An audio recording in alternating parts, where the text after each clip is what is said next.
Former Yankee Jim Leyritz with Armen Levack on 104.5 The Team. Thanks to Red Wing Shoes. Jim, the number 1 through 5 hitters for the Yankees are 2 for 66 in the last 2 games.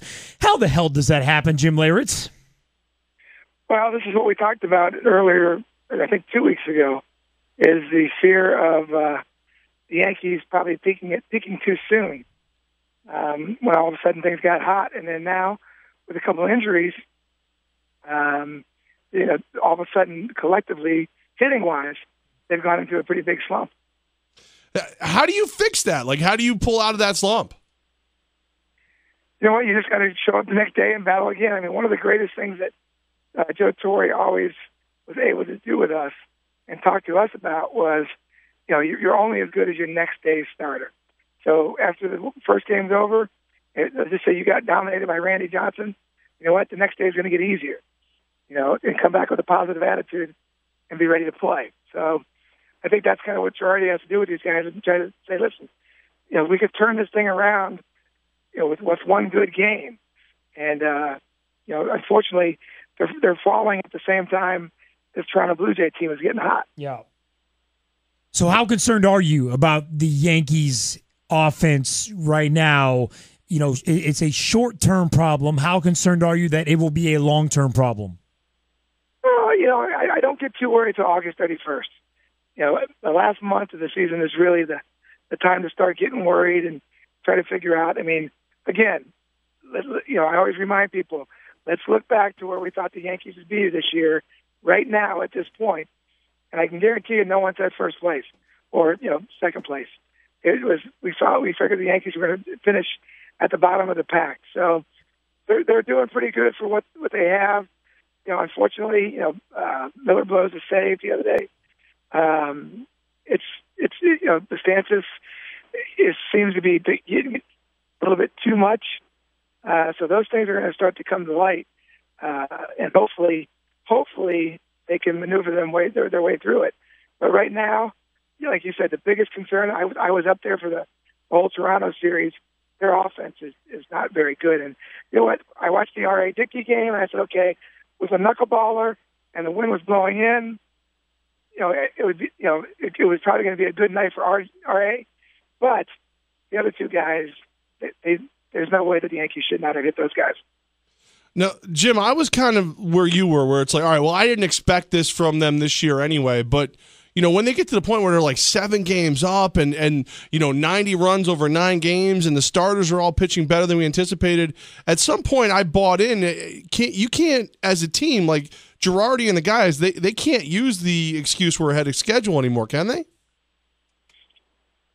No, I mean, you can't. I mean, it's the thing that I get worried about is what we said is as the season progresses, some of these guys that are in new roles, they might tire out. And, it was so funny because I was just up there, and the one guy that I was sitting with, that reminded me of another guy that couldn't quite handle his bullpen and over-abused it, was Tanyan Sturtz. And it was very well noted that Sturtz and Paul Quintero and a couple other guys were just abused in that bullpen by Torre. And, you have to wonder, is this starting to catch up to the Stances with this new role? Jim Leyritz, former Yankee with Armen Levack. He's our Yankees insider every Wednesday at 5:15. Jim, 16 innings last night. The Yankees lose. They have to play another game tonight. That's how baseball works. 7-10, game number 2 against the Cleveland Indians. How much of an effect will last night's game have on the players today? Well, again, Joe's got to tell them, okay, we're only as good as the next day's starter. But my problem I have is, as a player, when you go through those 3-game sweep like they just did with Toronto, everybody says, oh, okay, it's great they have an off day, they can regroup and they can get themselves back together. Well, you really believe that deep down. And so you show up Tuesday, you're ready to play, and then all of a sudden you go 16 innings and you lose again.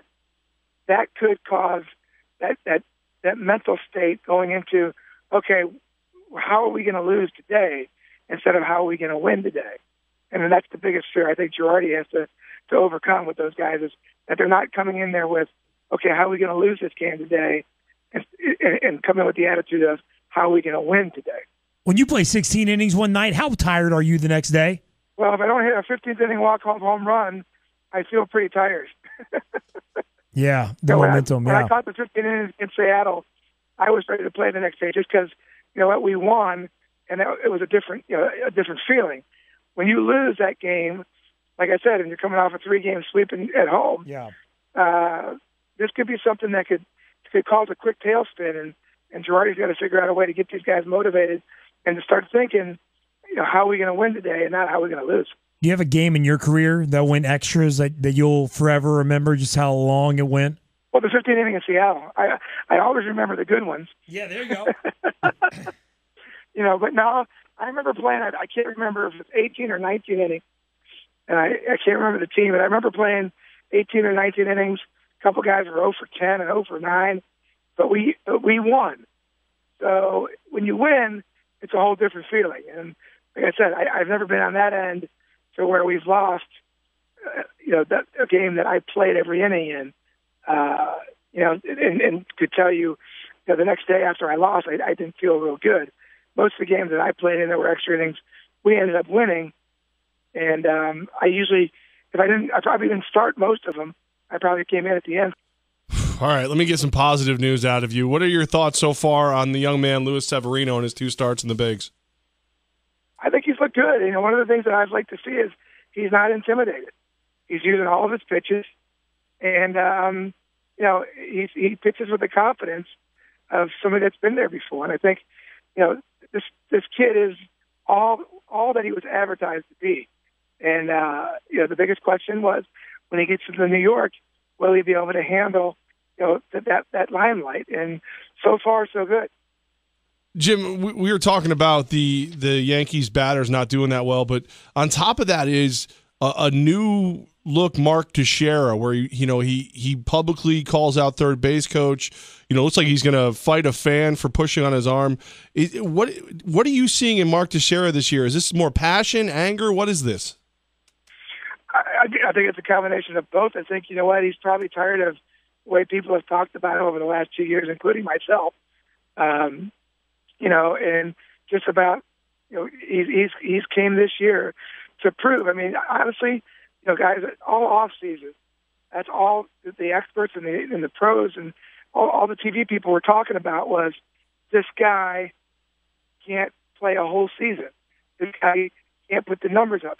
One of the other things that was really mentioned to me the other day was that the other thing that's changed with him, besides, of course, the the vegan diet or the gluten-free. Yeah, gluten-free, is that Kevin Long, in his hitting technique, does not like the hitters to release top hand when they swing. And Mark Teixeira did it for so many years. He tried to do it Kevin Long's way, and it really became an ugly-looking swing. And this year he has gone back, if you watch him, to releasing that hand when he swings, and supposedly that's made him better too. Interesting. Jim Leyritz, former Yankee with Armen Levack, 104.5 The Team. When you see the Toronto Blue Jays, how good are they? David Price, Tulowitzki added at the trade deadline. How much of a threat are they now just half a game out? Well, I think they've rolled the dice a couple of times, and the odds are finally starting to go in their favor. I mean, they've regrouped and rebuilt that team and made some serious trades and crazy trades like they did with the Marlins. That didn't work out for them. But it looks like this trade and the people that they're bringing in, they finally brought in bits and pieces and not this overhaul that they tried to do a couple of years ago.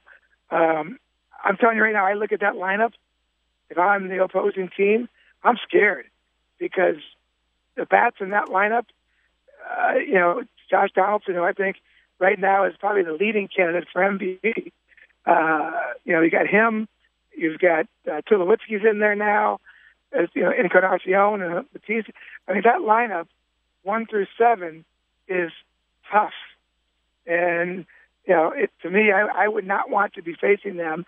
And it looks like this trade of the few guys that they brought in is starting to click a lot quicker than some of the ones they've made in the past. Jim Leyritz, our Yankees insider, former Yankee, 2-time World Series champion, thanks to Red Wing Shoes.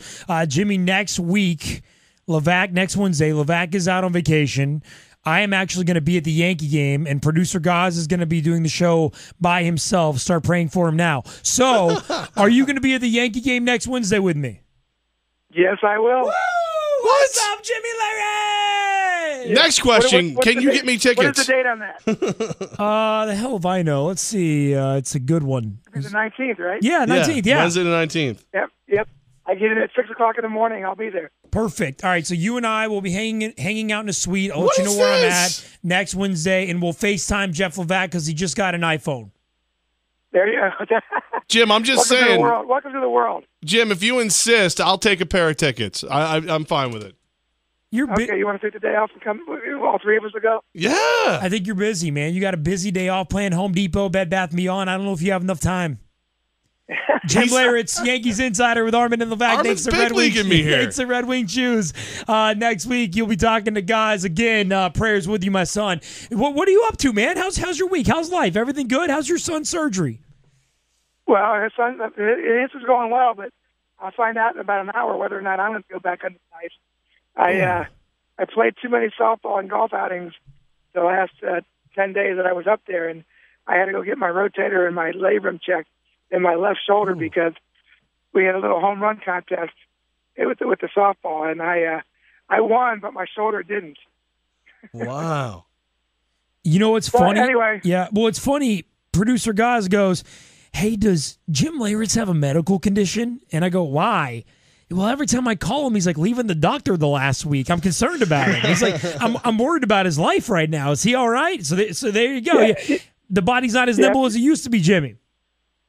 Well, exactly. I mean, I used to play softball 3 times a week and never thought much of it. But at 51 years old, some of that arthritis and some of those other things are starting to come back. And I played one too many softball and one too many golf outings last week, and it finally caught up to me. Wow. It's crazy, man. Well, good luck, man. Take care of Hopefully your it's not body. bad. Hope the doctor's appointment goes well. Jim Leyritz, thanks to Red Wing Shoes in Clifton Park Center. Presented by Red Wing Shoes. We're just like the Yankees. Excellence is a standard. Visit them at cliftonpark.redwingshoestore.com. They can fit your feet, your job, your hobby, and your wallet. JimLeyritz.com and thegreatestsave.org for more information about what Jim Leyritz does in his off time, giving back to the community. Jimmy, we love you, man. We'll talk to you again. You know what? Let's party next Wednesday. All right, guys. I'll look forward to seeing you. Thanks a lot.